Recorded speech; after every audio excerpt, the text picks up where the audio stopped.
Hi, welcome to Strum with Steve Part 3. I've done Cousin Jack and I've done finger picking, and now I'm going to look at the Mandocello.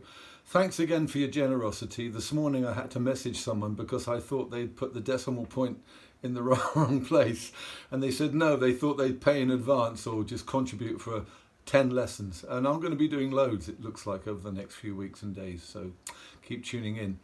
Today I'm looking at the Mandocello. Now, I know that some people call these bouzoukis or citerns or whatever, but I call it the Mandocello or the cello mandolin. Technically, it's more of an octave violin because it's an octave, the standard tuning is an octave below a violin, G, D, A, E. So we'll talk about the tuning in a bit. So this particular instrument is based upon one that my friend Paul Downes' brother, Warwick Downes, acquired in the 70s when he had a music shop in Brighton.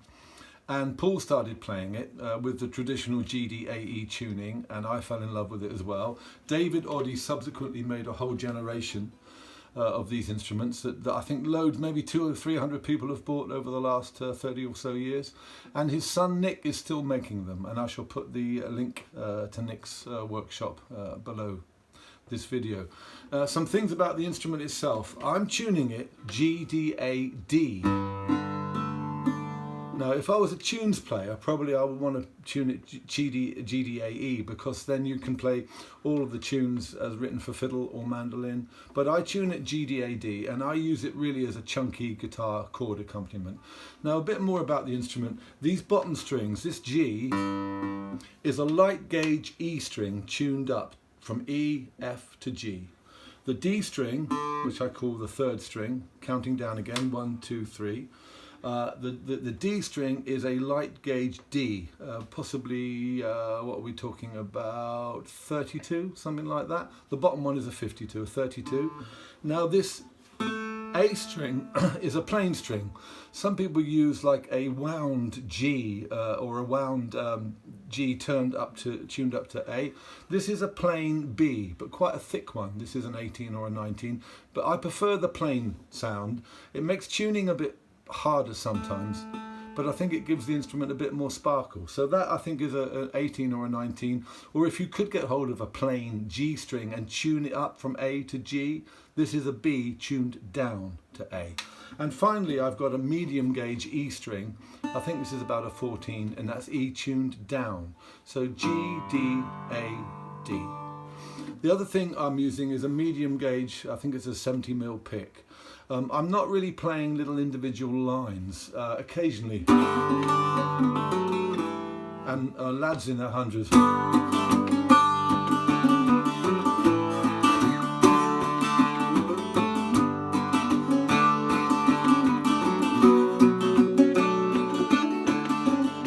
Occasionally I'm picking out little phrases, but mainly I'm using it as a chord instrument. So that's the first thing about the structure of the instrument. It's about guitar string length. Now you will need a pen and paper for this tutorial, because I'm going to be giving you some chord shapes to learn.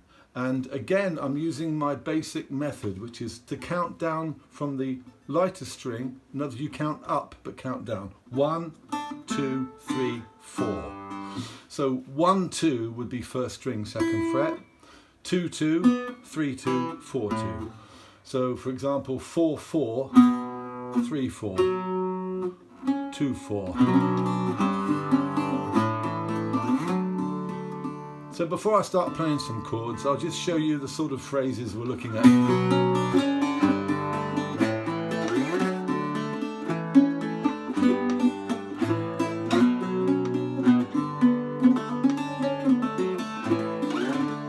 That's some phrases in D and B minor, but it has a lovely G minor.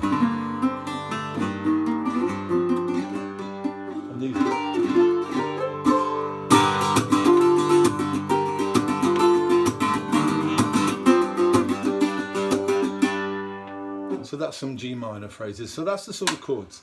So let's start with the most common one. I've written so many songs using this basic shape, and that is a D. So if you've got G, D, A, D, it stands to reason. If you take that fourth string and go up to the 7th fret, then you've got 4 Ds in a row, and then 2 A's, and then 2 more Ds. So there's a lot of Ds. So that's a good modal Now, I'm not a music reader or writer or technically very proficient in the information side, but I call this a D modal chord because it doesn't have the third note, which defines it as either minor or major. So I use a lot of... It sounds a bit more ancient and rich, and I don't know, I like those big chunky deep chords. So that's my basic resting D. Here's another shape for D, but this is playing the third note, which makes it a major. And I'm moving that just up to below the octave, can you see there? So that will be 7, 8, 9, 10, 11 to the 11th fret.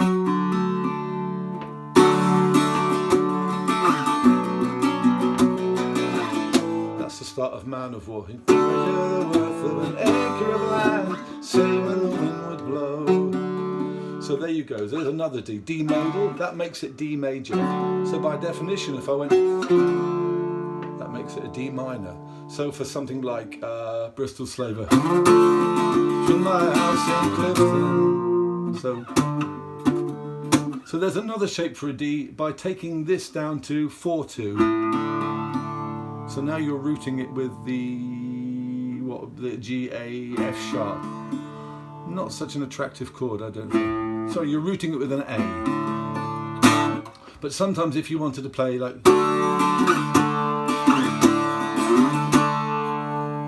So there's a D.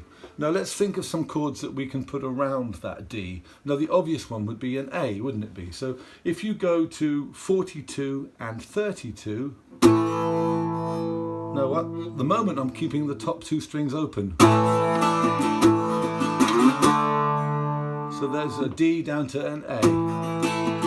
And if you want to be clever, you could put your little finger on 22, and there's a real big modal A. Let me just tune. It's one of the problems of the plain B string. Tuning is slightly harder.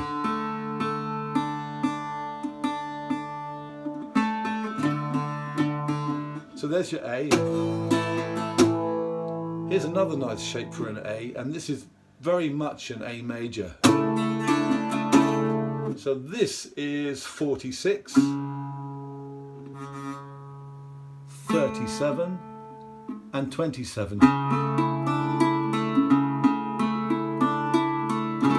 So there's an A down there in the first position. There's an A down there. If you notice, I'm keeping that D droning away, which is, I think, is quite attractive. So there's one shape for an A, two shapes for an A, and here's a third one. I'm very fond of that one. Now that is, I've got to count up again, 4, 10. 7, 8, 9, there.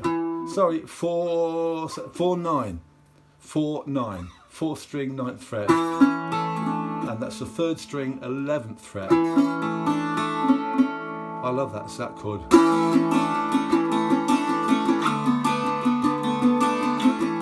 You notice the way you can move these shapes around and the top two strings still sound in sympathy with them? So here's your A's again. 1st position, 2nd position, 3rd position. Remember your D's?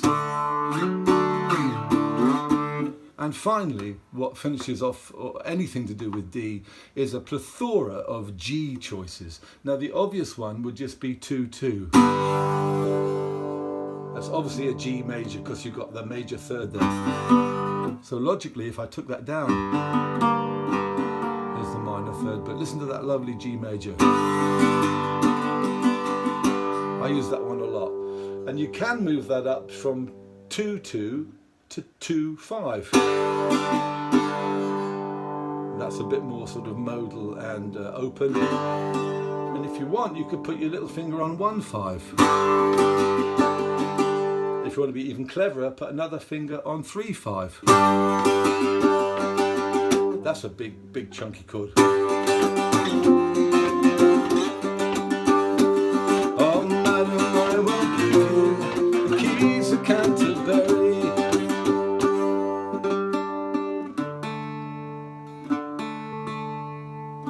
So there's 1 and 3 or 4 G's around there, And here's a lovely G, I use this a lot, and that is 4/4.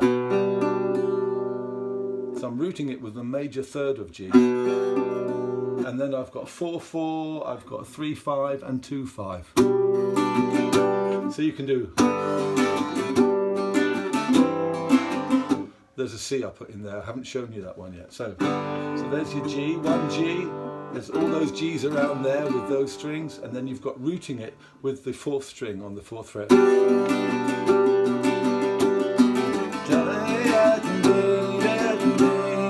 So it's almost like a piano, you're just moving the bass note along. Sometimes I leave the A and the B, sorry, the A and the D open. So that's 4/4, 3/5. That sounds nice in this room. And here's another favourite G of mine, and that's up here. So that is 3rd string, 9th fret, 3/9 and 2/10. And you can have that little suspension. That's the chord I play at the beginning of Loss.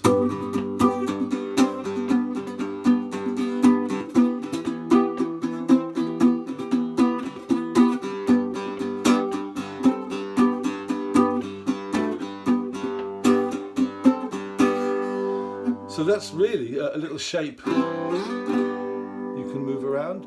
So that's another G shape. So here are your G's again. The basic one, adding some notes around that, or even, here's the one rooting it down here, and here's the other one. So just to recap, D, D, D, D, A, and G, and all these other G's. Okay, so that's notes, chords associated with the sort of the D and the G chord. And here is the real killer, B minor.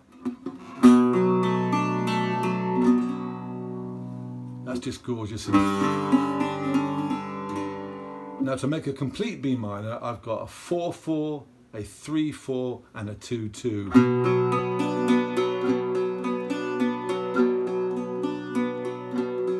4/4, 3/4, 2/2. And if I go to the G, remember that G, listen to the way it goes. And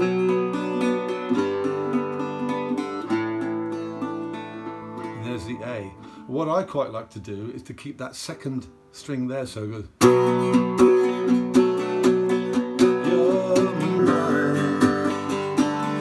And here's an A.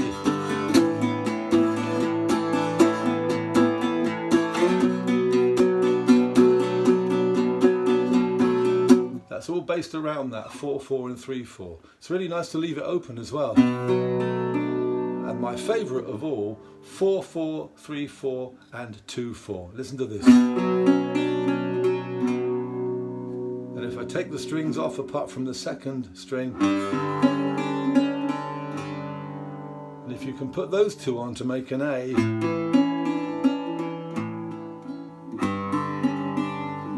remember this?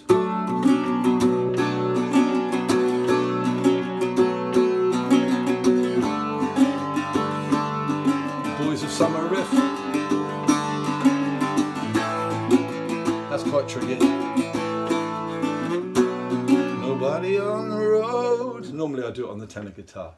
So there's some lovely shapes around D and B minor. This is a good little phrase. Go from D to B minor. Go from that one up there, that D.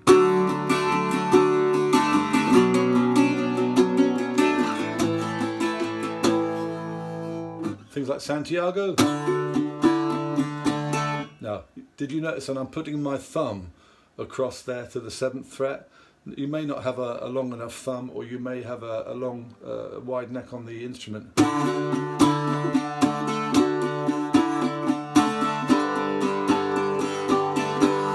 And what about this on the...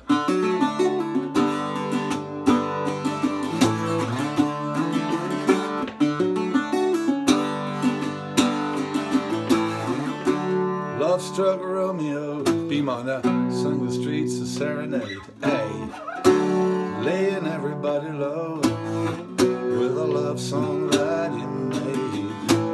finds a street light, steps out of the shades of sunlight. You and me, babe, how about it? Just lovely, isn't it?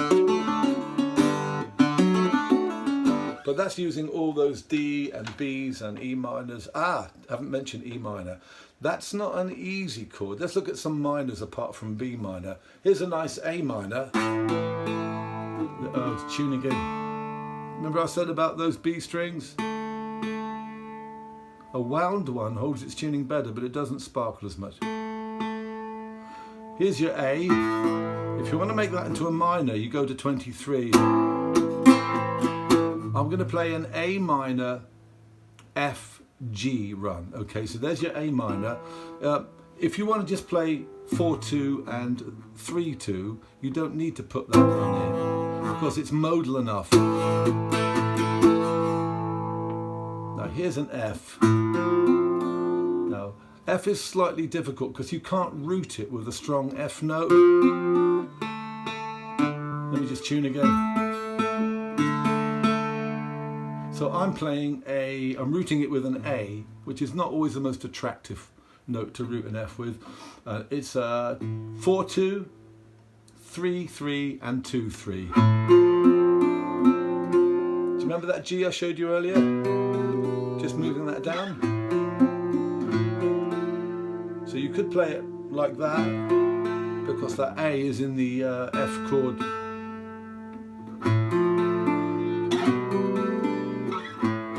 So I'll play an A minor, or what sounds like an A minor, although it hasn't got the third on it, an A minor F to G.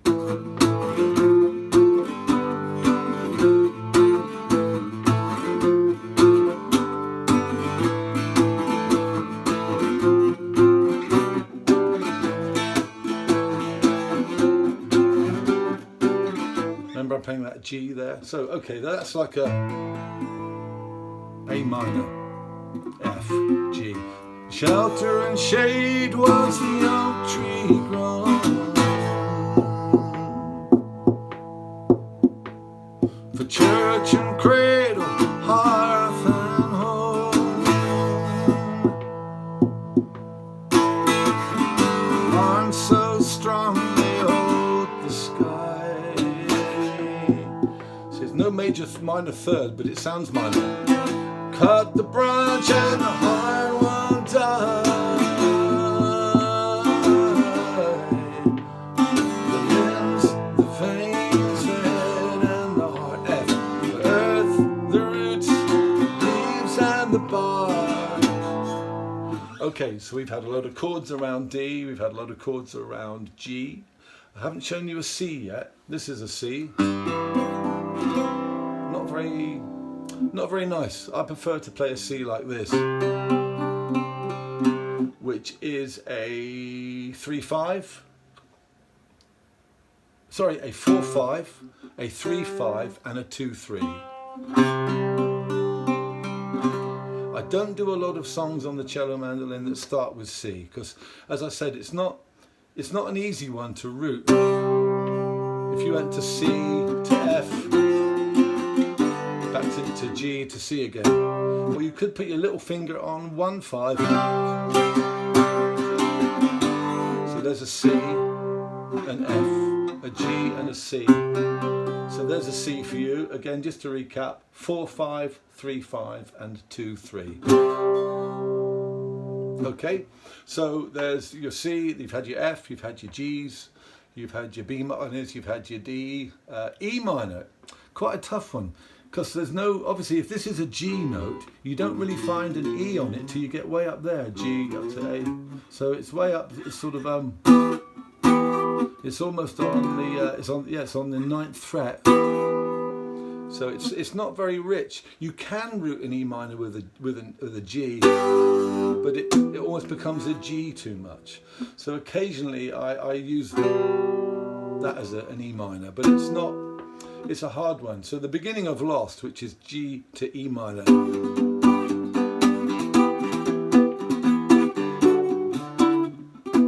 Yeah. So you can suggest an E minor, but that's when Phil will normally go to a big bottom E on the guitar just to give it some sort of structure.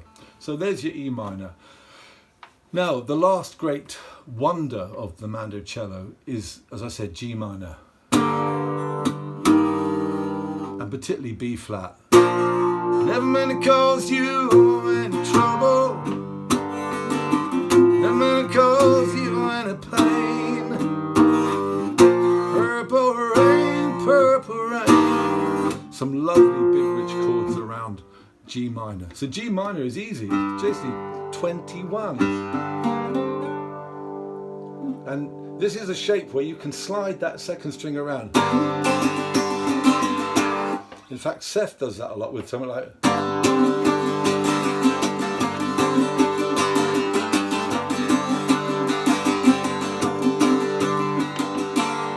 And we do that on the Preacher a lot, you know.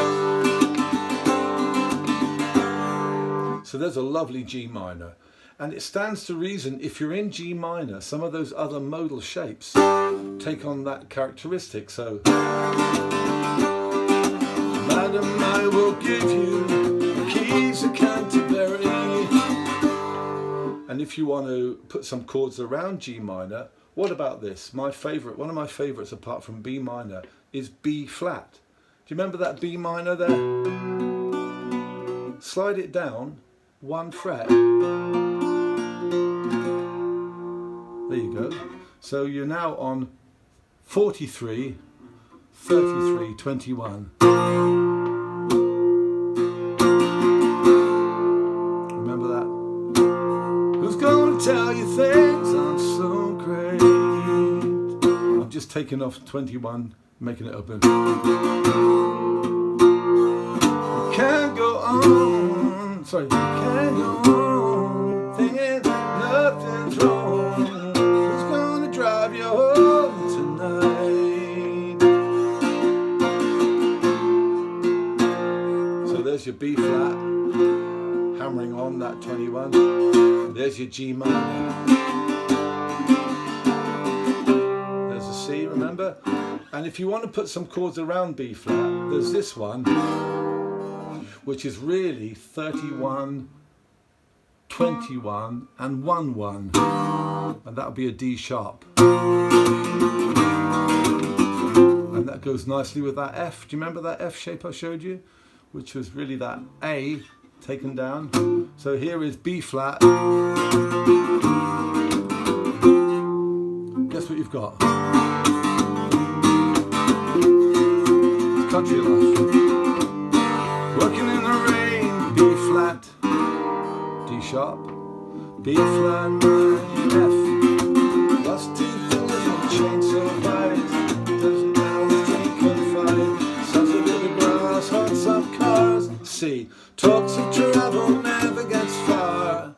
Oh,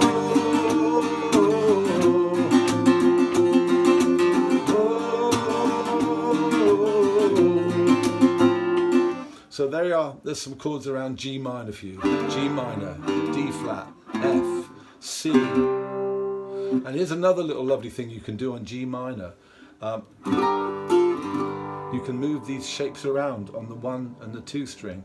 So what I've got here, this is the Columbia. The Santa Maria sailed out of the sun. What I've got is 2, 9 and 1, 8. So you can slide that up 2 frets. And if you slide it down 1 fret, you just have to go to, you just have to shorten the gap between the 2. So you're going to, from 2, 9 to 2, 8. And you're going from 1, 8 to 1, 7. Can you see? There's 2 frets apart, and then I'm just going, and you can move that again down. So, and you can slide that up with 2 frets. Separation. So the Santa Maria sailed out of the sun. Warrior priests with crosses and guns. On 1,000 tides in 1,000,000 came carrying sickness, cattle and slaves. Columbus didn't find America. It wasn't lost, it was always there. I won't celebrate 500 years, plundering wealth and scattering tears. Remember this? That D flat. So I can't really think of anything else I can show you on the cello mandolin or the Mandocello for now. It's a long lesson. Follow the link below if you want to contribute anything. I know this is very much a speciality for less players, but I've enjoyed doing this, and I may do something on the tenor guitar, and I may do something on my next one is going to be the big chunky power chords on the guitar. So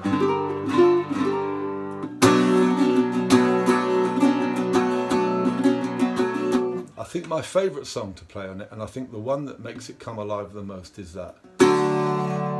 Juliet, the dice was loaded from the start, and I bet that you exploded in my heart. There's a place for us. You know the movie song. When you only realize it was just that the time was wrong.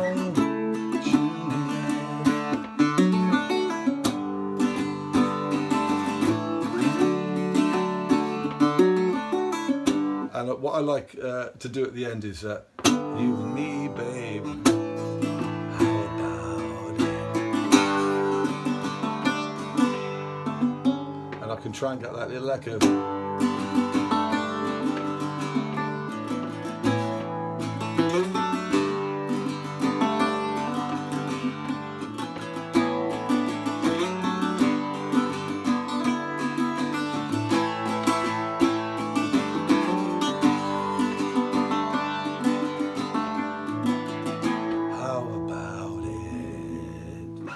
Catch up next time.